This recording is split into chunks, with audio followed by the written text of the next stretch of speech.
नमस्कार, जय माता दी, राम राम। मेरे दोस्तों, मैं हूं राम भैया भगत जी, ज़िला गाज़ियाबाद, उत्तर प्रदेश से। और आप देख रहे हैं भगत जी के टोने टोटके।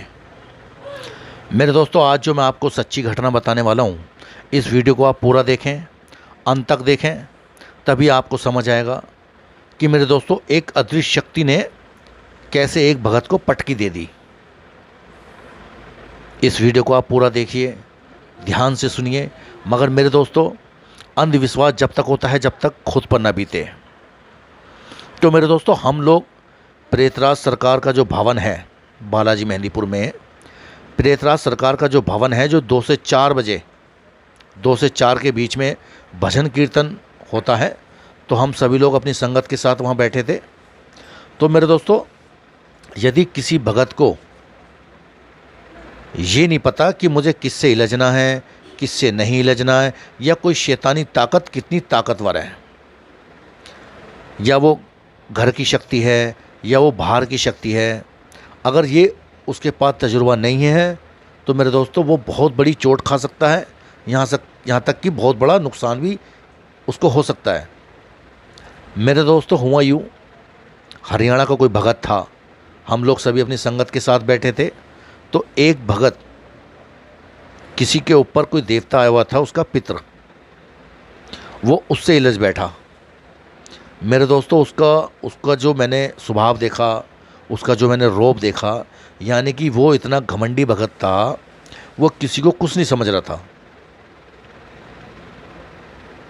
और उसके ऊपर जो उसका पितर आया हुआ था, उस व्यक्ति के ऊपर, वो बार बार उस भगत को चेतावनी दे रहा था कि भगत जी, आप मेरे घर के मैटर में दखल अंदाजी ना करें। मगर उसके बावजूद भी कभी वो उसके ऊपर बाबा का जल मार रहा था, कभी उसके ऊपर भभूत डाल रहा था। यानी कि उसके दिलो दिमाग में इतना घमंड चढ़ गया था कि मुझसे बड़ा कोई भगत नहीं है दुनिया में। मगर मेरे दोस्तों, यदि आप सोचे समझे किसी शक्ति से इल्झोगे तो वो आपको बहुत नुकसान दे सकता है, अगर आपके पास अनुभव नहीं है। तो मेरे दोस्तों, उस पितर ने उस भगत को ये चेतावनी दी कि यदि आप मेरे बीच में पड़ोगे तो मैं आपको प्रेतराज सरकार के यहाँ कल 4 बजे आपकी हालत ख़राब कर दूंगा, आपको बेहोश कर दूंगा, और यहाँ तक कि आपको बचाने वाला भी नहीं मिलेगा। मगर मेरे दोस्तों, वो इन सब बातों को बड़े हल्के से ले रहा था। अब देखने वाली बात थी कि कल 4 बजे क्या होगा। हम सभी लोग सब दोबारा प्रेतराज जी के यहाँ पहुँचे अपनी अपनी संगत के साथ। हम भी लोगों का इलाज कर रहे थे। तो मेरे दोस्तों, ठीक 4 बजे उस भगत की हालत ख़राब होने लगी, उसके हाथ पैर ऐंठने लगे, यहाँ तक कि उसकी हालत बिल्कुल बेहोशी जैसी हो गई थी। उसकी जो घरवाली थी बहुत डर गई, लोगों से विनती करने लगी कि आप हमारी मदद करो, मेरे पति को क्या हो गया। अब मेरे दोस्तों, जब आप दूसरों का इलाज करोगे, अगर आपको परेशानी होगी तो आपको कौन बचाएगा। हम सब वहाँ बैठे थे, मैं भी वहाँ बैठा था। तो उसकी घरवाली ने हमसे विनती करी, प्लीज़ हमारी मदद करो भगत जी। मगर चलो यार, रहम आया। मैंने बालाजी महाराज, प्रेतराज, भैरव बाबा और अपने पितृ देवता, अपने इष्ट देवता से इजाज़त ली। तो मेरे दोस्तों, मैंने उसके कान में कुछ कहा, विनती करी, हनुमान चालीसा पढ़ा। तो 10-15 मिनट बाद उसको होश आ गया।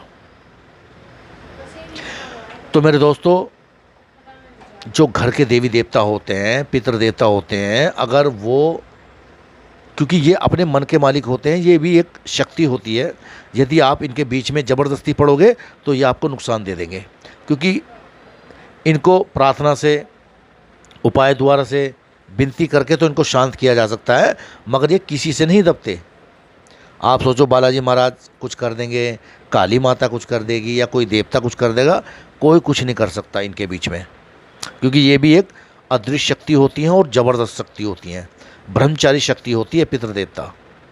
तो मेरे दोस्तों, ये एक सच्ची घटना है। इस तरह हम लोगों ने एक भगत की जान बचाई। देखो, बचाने वाला तो बाबा है, मगर मेरे दोस्तों जरिया तो कोई ना कोई बनता है। तो चलिए मेरे दोस्तों, यदि आप मेरे चैनल पर नए हैं तो सब्सक्राइब कीजिए, 1 घंटी है उसको भी आप दबा दीजिए ताकि मेरी आने वाली वीडियो की सूचना आपको मिले। तो मेरे दोस्तों, ये सच्ची घटना है 2017 की। ऐसी मैं आपको बहुत ही अदृश्य शक्तियों के बारे में बताऊंगा, आत्मा के बारे में बताऊंगा। तो आप मेरे चैनल से जुड़े रहिए, लाइक करते रहिए, कमेंट करते रहिए। जय माता दी, राम राम, आदाब, सत श्री अकाल, जय श्री राम।